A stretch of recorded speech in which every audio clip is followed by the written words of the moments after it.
பாவம் இந்த குட்டி பறவை, அதுக்கு அம்மா வேணும் போல இருக்கு. இது கூட்ல இருந்து வெளியில விழுந்திருக்கும் நினைக்கிறேன். இது கூட்ல இருந்து வழி தவறி வந்திருக்கு. டோரா, இதோட அம்மாவை நம்ம கண்டுபிடிக்கலாமா? அது நம்மளால முடியுமா? நிச்சயம் அது நம்மளால முடியும். கவலைப்படாத நீல பறவை, நாங்க உன் அம்மாவை கண்டுபிடிச்சு தரோம். நீ இப்ப எங்க வாழ்ற குட்டி பறவை? ஓ, இந்த குட்டி நீல பறவை இங்கிலீஷ்ல பேசுது. Where do you live? On the tree. Tree. கேட்டியா பூட்ஸ்? இது மரத்துல வாழ்றேன்னு சொல்லுது. மரம் மரம், இது மரத்துல வாழ்றது. Small. சின்ன மரத்துல வாழ்றேன்னு சொல்லுது. Blue, blue, blue. மரத்தோட நிறம் நீலமா?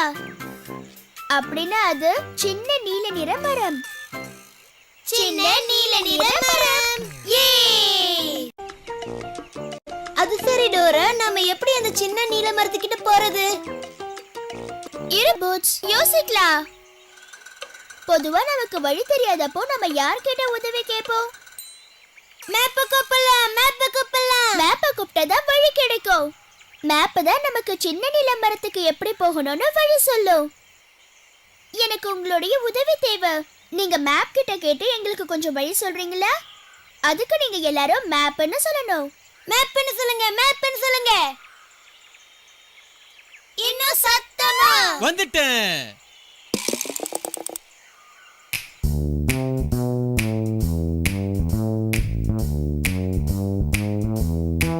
நீங்கள் போகும் இடத்தின் வழியை கண்டு சொல்லும் நண்பன் நான். நான் தான் மேப், நான் தான் மேப், நான் தான் மேப். நண்பருக்கு கை நீட்டி வழியை காட்டும் வழிகாட்டி. நான் தான் மேப், நான் தான் மேப், நான் தான் மேப், நான் தான் மேப், நான் தான் மேப், நான் தான் மேப், நான் தான் மேப், நான் தான் மேப், நான் தான் மேப், நான் தான் மேப், நான் தான் மேப், நான் தான் மேப். டோராவும் பூட்ஸும் குட்டி பறவைய சின்ன நீல நிற மரத்துல விடணும்னு நினைக்கிறாங்க.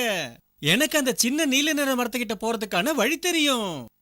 அவங்க அந்த சின்ன நீல நிற மரத்துக்கிட்ட போகணும்னா முதல்ல பழங்கள் உள்ள வாழை மரத்தை தாண்டணும். அதுக்கு அப்புறமா சோளக்கொள்ளைய கடக்கணும். அப்படி வந்தா நிச்சயமா சின்ன நீல நிற மரத்துக்கிட்ட போகலாம். My baby, my baby. இப்போ டோரா கிட்ட எதெல்லாம் கடக்கணும்னு சொல்ல போறீங்க? முதல்ல வாழை மரம், அப்புறம் சோளக்கொல்லை, மூணாவதா சின்ன நீல நிற மரம். திரும்பவும் என் கூட சொல்லுங்க. வாழை மரம், சோளக்கொல்லை, சின்ன நீல நிற மரம்.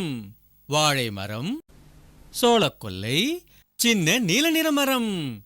வாழை மரம், சோளக்கொல்லை, சின்ன நீல நிற மரம். சின்ன நீல மரத்துக்கிட்ட நாம எப்படி போகிறது?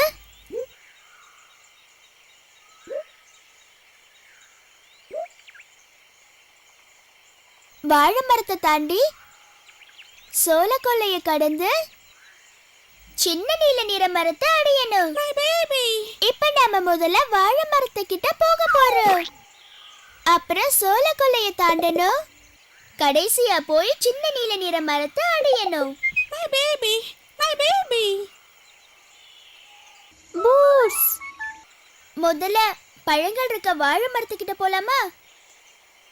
உங்களுக்கு வாழை மரம் தெரியுதா? எங்க தெரியுது?